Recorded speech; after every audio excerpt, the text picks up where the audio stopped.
ಅವಳು ಬಂದಾಗ ನನ್ನ ಜೀವನ ಸಂಪೂರ್ಣ ಬದಲಾಗಲಿಲ್ಲ.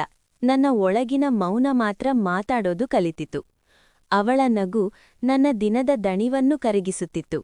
ಅವಳ ಓಕೆ ಅನ್ನೋ ಒಂದು ಪದ ನನ್ನ ಅನೇಕ ಪ್ರಶ್ನೆಗಳಿಗೆ ಉತ್ತರವಾಗಿತ್ತು. ನಾನು ಅವಳ ಜೊತೆ ಭವಿಷ್ಯವನ್ನು ಕಟ್ಟಿಕೊಳ್ಳುತ್ತಿದ್ದೆ. ಅವಳು ನನ್ನ ಜೊತೆ ಇಂದಿನ ಕ್ಷಣವನ್ನ ಮಾತ್ರ ಬದುಕುತ್ತಿದ್ದಳು. ನಾನು ಅವಳನ್ನು ಆಯ್ಕೆ ಮಾಡಿಕೊಂಡೆ. ಅವಳು ಆಯ್ಕೆ ಮಾಡಿಕೊಳ್ಳೋ ಸಮಯ ಬಂದಾಗ ನನ್ನನ್ನ ಮಿಟ್ಟು ಹೋದಳು. ಅವಳು ಹೇಳಿದ ಆ ಮಾತು ಇನ್ನೂ ಕಿವಿಯಲ್ಲಿ ಗುಂಜುತ್ತೆ. ನೀನು ಕೆಟ್ಟವನು ಅಲ್ಲ, ಆದ್ರೆ ನನಗೆ ನೀನು ಬೇಕಾಗಿಲ್ಲ. ಅವಳನ್ನ ಕಳೆದುಕೊಂಡ ದಿನ ನಾನು ಅತ್ತುಕೊಂಡಿಲ್ಲ. ನನ್ನೊಳಗಿದ್ದ ನಂಬಿಕೆ ಮಾತ್ರ ಚೂರಾಗಿತ್ತು. ಇಂದು ಅವಳು ನೆನಪಾಗ್ತಾಳೆ, ಆದ್ರೆ ಈಗ ನೋವಿಲ್ಲ. ಏಕೆಂದರೆ ನಾನು ಅರ್ಥ ಮಾಡಿಕೊಂಡಿದ್ದೇನೆ.